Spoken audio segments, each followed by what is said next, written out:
dahon kasi mas mga gasto. Ito na, may mantika na to. Start na tayo. Dimprintuhan ko lang to ng ng tukwa guys.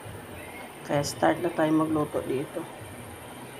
Thank you pala sa 1K kong follower na nga upload ko nga sa isang video ko.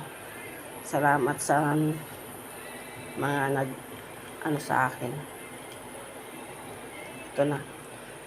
Unahin natin yung guys, yung ako lang kasi naghahawak nito mag-isa. Unahin natin yung bawang. Kunting bawang na nilagay ko. Sinsya na kayo kasi magulo. Ngayon, sunod natin yung sibuyas.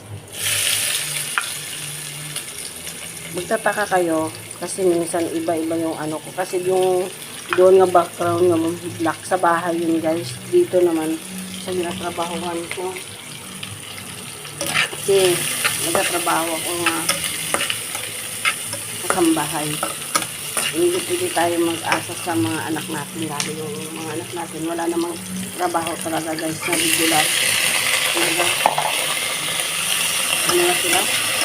Nag-ride lang sila guys. Ngayon, lang natin ito.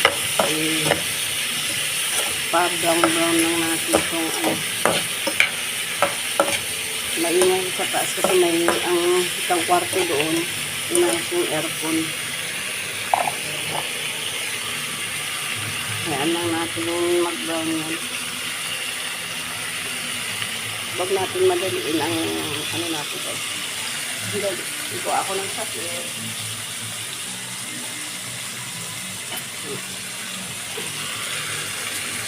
Isa nagkukumin sa bahay namin guys. Sira-sira na kasi yun. Siyempre, hindi naman inuuna namin yung bahay kasi may estudyante pa ba ako na college.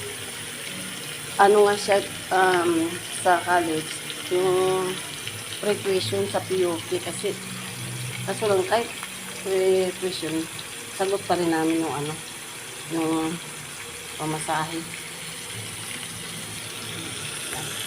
Tingnan natin guys.